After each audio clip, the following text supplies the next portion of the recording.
Dans l'évangile de Jésus-Christ selon saint Matthieu. À ce moment-là, les disciples s'approchèrent de Jésus et lui dirent : « Qui donc est le plus grand dans le royaume des cieux ?» Alors Jésus appela un petit enfant, il le plaça au milieu d'eux et il déclara : « Amen, je vous le dis, si vous ne changez pas pour devenir comme les enfants, vous n'entrerez pas dans le royaume des cieux. Celui-là sera le plus grand dans le royaume des cieux. Et qui accueille un enfant comme celui-ci en mon nom, il m'accueille moi. Gardez-vous de mépriser un seul de ces petits, car je vous le dis, leurs anges dans les cieux voient sans cesse la face de mon Père qui est aux cieux. Quel est votre avis ? Si un homme possède 100 brebis et que l'une d'entre elles s'égare, ne va-t-il pas laisser les 99 autres dans la montagne pour partir à la recherche de la brebis égarée ?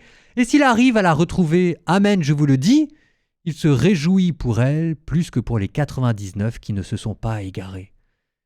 Ainsi, votre Père qui est aux cieux ne veut pas qu'un seul de ces petits soit perdu.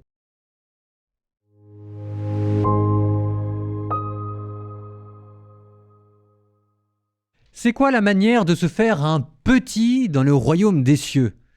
Vous allez me dire, c'est simple, c'est en s'abandonnant à la volonté de Dieu, en lui faisant confiance. Et vous avez raison, sauf que c'est pas ce que dit l'Évangile. Ce que vous dit l'Évangile, c'est que pour se faire un petit et devenir grand dans le royaume des cieux, il faut être comme cet homme qui quitte les 99 brebis pour partir à la recherche de celle qui s'est égarée. Se faire un petit dans le royaume des cieux, c'est abandonner toute sa sécurité, tout son confort pour partir à l'aventure. Pour partir à l'aventure, c'est mal dit, peut-être plutôt pour rechercher, comme un enfant peut rechercher son animal de compagnie qu'il adore et qu'il a envie de prendre dans ses épaules et dans ses mains, pour aller chercher la brebis perdue.